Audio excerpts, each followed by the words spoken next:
Assalamu alaikum. How are you all? I hope you all are right. So what is the topic today? Today topic is mitosis. Mitosis. What is mitosis? In 1880s, a German biologist Walter Fleming observed that in a dividing cell. Walter Flemming एक scientist था, German biologist था, यानी कि उसने observe किया dividing cell पे nucleus passes through a series of changes which he called mitosis. यानी कि जब सेल डिवाइड होता है, न्यूक्लियस बहुत ज्यादा फेजेस से गुजरता है, उसके अंदर बहुत सी चेंजेस आती हैं, उसे माइटोसिस कहते हैं। Mitosis is the type of cell division. Mitosis एक ऐसी सेल डिवीजन है in which a cell divide into two daughter cell, जिसमें सेल दो डॉटर सेल पे मुश्तमिल होता है, यानी कि तकसीम हो जाता है। Each with the same number of chromosome, same number chromosomes के साथ ही क्रोमोसोम डिवाइड नहीं होते, बल्कि क्रोमोसोम भी सेम इक्वल अमाउंट में दोनों सेल्स में पाए जाते हैं। Were present in parent cell, जो पेरेंट सेल यानी कि पिछले सेल में होते हैं, वही अगले जो सेल बन रहा होता है उसमें भी सेम नंबर ऑफ क्रोमोसोम्स होते हैं। Mitosis occur only in eukaryotic cell. Mitosis सिर्फ यूकैरियोटिक सेल में होती है। इन मल्टीसेलुलर ऑर्गेनिज्म यानी कि ह्यूमंस, एनिमल्स वगैरह, the somatic cell undergo mitosis. Somatic cell जो से होते हैं उसमें माइटोसिस होती है। और प्रोकैरियोट में सिमिलर सेल एक माइटोसिस की तरह का अमल होता है जिसे बाइनरी फिशन कहते हैं, लेकिन वो माइटोसिस मुकम्मल तौर पे नहीं होता। They do not undergo mitosis proper, यानी कि प्रॉपर माइटोसिस क्यों नहीं होता, यहाँ पे क्वेश्चन दिया हुआ है, इसका मैं आंसर आगे जाके आपको दूंगी। अभी हम पढ़ते हैं phases of mitosis. The process of mitosis is complex and highly regulated. Mitosis एक मुश्किल अमल है। They are two major phases, दो मेजर फेजेस हैं इसके, जिसे कैरियोकाइनेसिस और साइटोकाइनेसिस कहते हैं। द डिवीजन ऑफ न्यूक्लियस, यानी कि न्यूक्लियस की जो डिवीजन होती है जिसमें न्यूक्लियस डिवाइड होता है उसे कैरियोकाइनेसिस कहते हैं, और जिसे में साइटोप्लाज्म डिवाइड होता है, द डिवीजन ऑफ साइटोप्लाज्म, जिसमें साइटोप्लाज्म डिवाइड हो रहा होता है, उसे साइटोकाइनेसिस कहते हैं। अब यहाँ पे हम पढ़ रहे हैं कैरियोकाइनेसिस। कैरियोकाइनेसिस में क्या हो रहा है, the division of nucleus is further divided into four phase. यानी कि जब न्यूक्लियस डिवाइड हो जाता है उसके आगे जो अमल हो रहा है वो चार फेजेस के ऊपर मुश्तमिल होता है। Prophase, metaphase, anaphase and telophase. तो हम प्रोफेज पहले पढ़ेंगे, लेकिन प्रोफेज से पहले यहाँ पे एक पॉइंट दिया गया है सोमैटिक सेल का। Somatic cell are those which form the body of organism. Somatic cell वो सेल हैं जो बॉडी को बनाने में मदद देते हैं। और germ line cells are those which gives rise to gametes. Germ line cells वो सेल हैं जो गैमेट्स को बनाने में मदद देते हैं। Somatic cell undergo mitosis. Somatic cell mitosis के अमल से बनता है, वाइल जर्म लाइन सेल, लेकिन जर्म लाइन सेल जो आता है वो मियोसिस के अमल से बनता है। लेकिन आज हम जो पढ़ रहे हैं टॉपिक वो माइटोसिस है, तो हम माइटोसिस को डिस्कस करेंगे। सबसे पहले फेज है prophase. Normally the genetic material in nucleus is in a loose thread like form called chromatin. Normally यानी कि आमतौर पर जेनेटिक मटेरियल एक लूज फॉर्म में, थ्रेड लाइक फॉर्म यानी कि धागे की शक्ल में होता है, जिसे हम क्रोमैटियन कहते हैं। At the onset of prophase chromatin condense into highly order structure. Chromatin आहिस्ता आहिस्ता कंडेंस होने लग जाता है, जुड़ने लग जाता है, एक स्ट्रक्चर उसकी बनने लग जाती है, जिसे क्रोमोसोम्स कहते हैं। Since the genetic material has already been duplicate earlier in S phase. अब एस फेज क्या है, सेल साइकिल से आगे होता है इंटरफेज, और इंटरफेज से आगे तीन फेजेस होते हैं, जिसमें एक एस फेज होता है। एस फेज में क्रोमोसोम डिवाइड कर जाता है, दो में डिवाइड हो जाता है, टू डुप्लीकेट क्रोमैटियंस में ये डिवाइड होता है एस फेज में। Each chromosome is made of two sister chromatids, यानी कि दो सिस्टर क्रोमेटाइड्स बना देता है। Bound together at the same centromere, जो सेंट्रोमियर से अटैच होते हैं। Each chromosomes also has kinetochore, हर क्रोमोसोम काइनेटिक कोर रखता है सेंट्रोमियर के पास। अब काइनेटिक कोर क्या है? काइनेटिक कोर एक कॉम्प्लेक्स प्रोटीन स्ट्रक्चर है, दैट इज द पॉइंट जहां पे स्पिंडल फाइबर अटैच होती हैं। यानी कि ये समझें कि ये पहले तो ये ना ऐसे न्यूक्लियस है, इसमें ऐसे ऐसे ऐसे ऐसे थ्रेड लाइक फॉर्म में ये होता है, फिर आहिस्ता आहिस्ता ये जुड़ने लग जाता है, जुड़ने लगता है और ये साथ में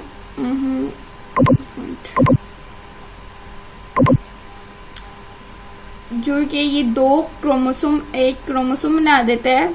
ये एक क्या हो रहा है इसको, ये एक क्रोमोसोम बन गया, ये एक क्रोमेटाइड है और ये दूसरा क्रोमेटाइड है। अब यहाँ पे एक दरमियान में एक डिस्क होती है। मैं आपको ऐसा करती हूँ, ऐसे नहीं समझ आएगी, दूसरे तरीके से बताती हूँ। नीचे यहाँ पे डायग्राम दी हुई है, उधर जाते हैं। ये देखें, ये क्रोमोसोम है, ये एक क्रोमेटाइड है, ये दूसरा क्रोमेटाइड है।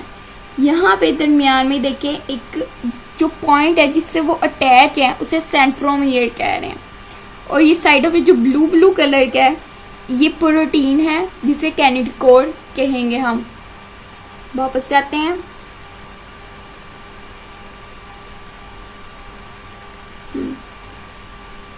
Kinetic core is a complex protein structure that is a point where spindle fibre attach. वहां जो मैंने आपको ब्लू कलर के नीचे दिखाया वो काइनेटिक कोर है, जहां कॉम्प्लेक्स प्रोटीन है जहां से स्पिंडल फाइबर अटैच आके होंगी। आगे यहाँ पे एक पॉइंट दिया हुआ है, जो ऊपर जो मैंने आपसे क्वेश्चन पूछा था ना कि प्रोकैरियोट में क्यों माइटोसिस नहीं होती। Prokaryote do not have proper nucleus, क्योंकि वहां पे प्रॉपर न्यूक्लियस नहीं होता। And do not from spindle during division, यही वजह है कि वहां पे स्पिंडल नहीं बनती डिवीजन के दौरान। That is why there division is not called mitosis, यही वजह से कि उसे माइटोसिस की डिवीजन नहीं कहते। माइटोसिस की तरह कह सकते हैं लेकिन माइटोसिस नहीं कहते। आगे यहाँ पे दिया हुआ है, देयर आर 2 सेंट्रियोल्स, यहाँ पे 2 सेंट्रियोल्स हैं, कलेक्टिवली कॉल्ड सेंट्रोसोम, जिसे हम सेंट्रोसोम कहते हैं, क्लोज टू न्यूक्लियस, जो न्यूक्लियस के पास होते हैं। यानी कि यहाँ पे ऐसे एक सेल है, यहाँ पे 2 छोटे छोटे सेंट्रियोल्स होते हैं जो सेंट्रोसोम बनाते हैं। अब सेंट्रोसोम जब डुप्लीकेट यानी कि 2 सेंट्रोसोम बना रहे हैं, वो यहाँ पे अपने ऑपोजिट पोल, एक लेफ्ट साइड पे एक राइट साइड पे चला जाता है, माइग्रेट हो जाता है उस साइड पे। हर they give rise to microtubules, यही है जिनसे माइक्रोट्यूब्यूल्स को बनाते हैं।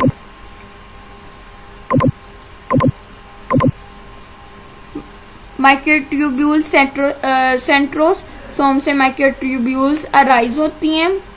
दीज माइक्रोट्यूब्यूल दस फॉर्म में आर कॉल्ड स्पिंडल फाइबर, इसे स्पिंडल फाइबर भी कहते हैं। Complete set of spindle fiber, complete set यानी कि एक सेट स्पिंडल फाइबर की एक सेट को हम माइटोटिक स्पिंडल्स कहते हैं। By this time nucleus and nuclear envelope have degraded, यानी कि इस वक्त यानी कि इस टाइम इस पॉइंट पे आके न्यूक्लियस और न्यूक्लियर इन्वेलप जो सी होती है वो खत्म हो जाती है और spindle fibre have invaded the centre space, और स्पिंडल फाइबर अराइज होकर सेंटर स्पेस में आने लग जाते हैं, सेंटर वाली जगह पे आने लगते हैं। In highly vacuolated plant cell, यानी कि प्लांट सेल में प्लांट सेल में जैसे पिछली वीडियो में मैंने बताया था कि एक लार्ज वैक्यूल होता है, लेकिन जब nucleus has to migrate to the centre of cell before prophase, जब प्रोफेज का अमल होने लगता है प्लांट सेल में तो न्यूक्लियस सेंटर में आ जाता है। The cell of plant lack centriole, plant में सेंट्रियूल नहीं होता, जिसकी वजह से स्पिंडल फाइबर जो सी होती है वो ट्यूब्यूलेंट प्रोटीन की मदद से न्यूक्लियर इन्वेलप की सतह पे ही बन जाती है, यानी कि प्रोफेज के दरमियान ही जो सी होती है स्पिंडल फाइबर बन जाती है। यहाँ पे नीचे आपको मैं डायग्राम फिर से दिखाऊंगी। ये देखिए, सबसे पहले यहाँ पे देखें इंटरफेस। इंटरफेस में क्या था, ये न्यूक्लियस, ये सेंट्रोसोम, यानी कि ये 2 सेंट्रोसोम्स हैं, यहाँ से इन्होंने सेंट्रोमियर बनाने हैं। यहाँ पे देखें ये क्रोमोसोम क्रोमैटियन फॉर्म में है, ये यहाँ पे न्यूक्लियस है। उसके बाद यहाँ पे नेक्स्ट प्रोफेज जो सा है, प्रोफेज में देखें यहाँ से ये स्पिंडल फाइबर अराइज होने लग जाती हैं सेंट्रोसोम से। यहाँ पे क्रोमोसोम कंडेंस फॉर्म में आने लग जाते हैं। आगे नेक्स्ट प्रोफेज में क्या होता है, क्रोमोसोम अपनी असली शेप में आ जाती हैं, क्रोमोसोम बन जाते हैं, स्पिंडल फाइबर भी पूरे तरीके से अराइज हो गई होती हैं। आगे प्रोफेज में क्या होता है कि spindle fibre Aahista Aahista arise होकर सेंटर वाली जगह पे आने लग जाती है, क्रोमोसोम्स के पास। क्रोमोसोम सेंटर में होते थे और न्यूक्लियर इन्वेलप, यहाँ पे पिछले वाले प्रोफेज में न्यूक्लियर इन्वेलप थी और यहाँ पे न्यूक्लियर इन्वेलप डिसअपीयर हो जाती है। अब वापस जाते हैं मेटाफेज पे। अब प्रोफेज के बाद था मेटाफेज।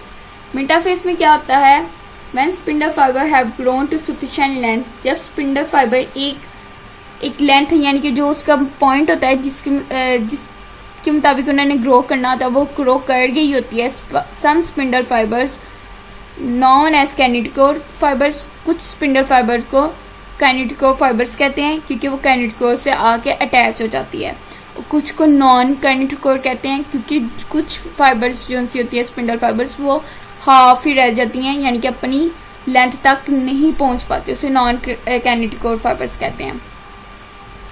अब 2 kinetochore fiber from opposite poles attach with each chromosomes.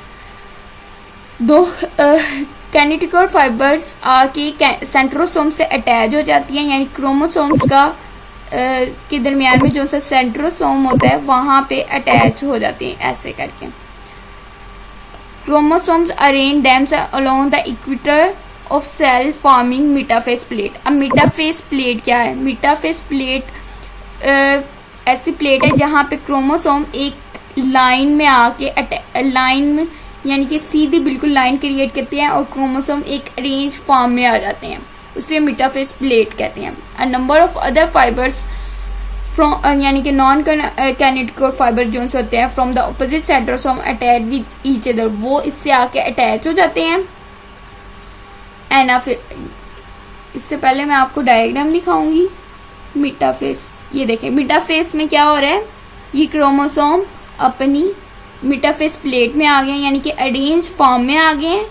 यहाँ से देखिए ये स्पिंडल फाइबर्स जो सी है सेंट्रोसोम से जो अराइज हो रही होती हैं वो ये कैनिटिकोर से आके मिलकर यानी कि सेंट्रोसोम्स के साथ अटैच हो जाती हैं, सेंट्रोसोम्स के साथ अटैच हो जाती हैं और एक सीधी मेटाफेज प्लेट बना देती हैं।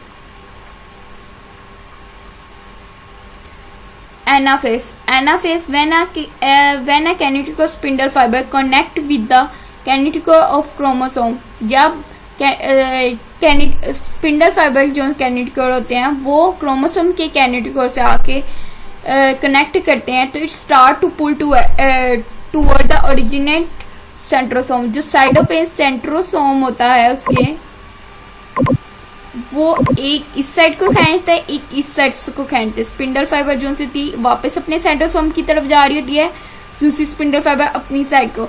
लेकिन अब क्रोमोसोम जो होते हैं वो पुल यानी कि एक पुलिंग फोर्स क्रिएट होती है जिससे क्रोमोसोम डिवाइड हो जाता है। These sister chromatids are non-sister chromatids. They are pulled apart toward the respective centrosome, यानी कि अपनी तरफ की सेंट्रोसोम्स के वो खींचते हैं। The other spindle fiber also elongate at the end of anaphase. Cell has succeeded in separating identical copies of chromosome into 2 groups at the opposite poles. देखें यहाँ पे एनाफेज, ये देखें स्पिंडल फाइबर अराइज होकर वापस अपने बैक सेंट्रोसोम पॉइंट पे जा रही होती हैं जिससे एक पुलिंग फोर्स की क्रिएट होती है और क्रोमोसोम डिवाइड हो जाता है। नेक्स्ट वापस जाएंगे, नेक्स्ट कौन सा फेज आ जाता है, telophase. Telophase is a reversal of prophase. Telophase जो है प्रोफेज का उल्ट होता है। इसमें a nuclear envelope form around he set of separated chromosome, यानी कि प्रोफेज में न्यूक्लियर एनवेलप डिसअपियर हो जाती है, लेकिन टेलोफेज में दोबारा आके न्यूक्लियर एनवेलप ओरिजिनेट हो जाती है. Both set of chromosomes now surrounded by new nuclear envelope. एक हर centrosome chromosome new nuclear envelope में आ जाता है, दोबारा फोल्ड होते हैं, क्रोमैटियन में आते हैं. Nuclear division is completed. Nuclear division complete हो गई होती है, लेकिन सेल डिवीजन में एक कोर्स स्टेप रहता है जो उसे कंप्लीट करने में मदद देता है. आगे cytokinesis. Cytokinesis is the division of cytoplasm, जिसमें साइटोप्लाज्म की डिवीजन होती है, उसे साइटोकाइनेसिस कहते हैं. इन एनिमल सेल में cytokinesis occur by process known as cleavage. Animal cell में एक और प्रोसेस होता है जिसे क्लीवेज कहते हैं. Cleavage furrow develop where the metaphase plate used to be. Cleavage वहाँ पे होता है जहाँ पे मेटाफेस प्लेट होती है, इस्तेमाल होती है, यानी कि क्लीवेज जो सा होता है वहाँ पे हो रही होती है, यानी कि क्लीवेज कहते हैं तोड़ फोड़, यानी कि एक टूट जाना किसी चीज़ का, क्लीवेज टूट जाना वहाँ, इसलिए मेटाफेस के पास क्लीवेज हो रही होती है. The furrow deepens and eventually pinch the parent cell into two daughter cell. वहाँ पे पिंच करता है, यानी कि तोड़ देता है सेल को दो डॉटर सेल में. अब यहाँ पे देखें एनिमल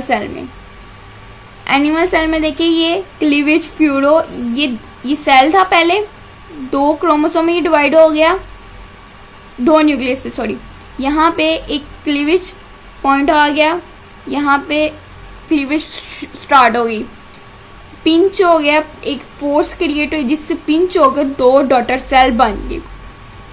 अब वापिस प्लांट सेल आगे है. Plant cell cytokinesis. Plant cell occur different. Plant cell में डिफरेंट साइटोकिनेसिस हो रही होती है.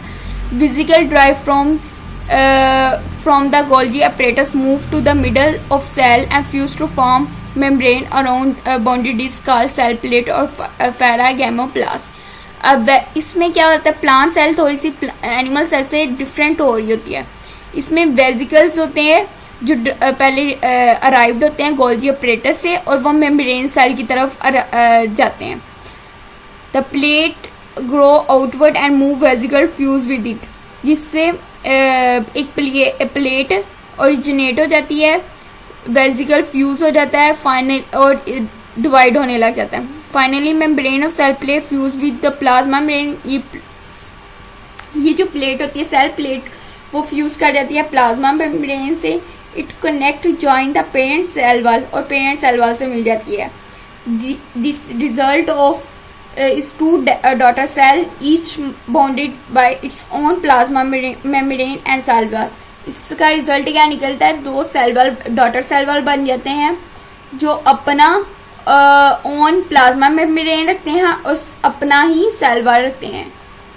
यहाँ पे डायग्राम देखते हैं.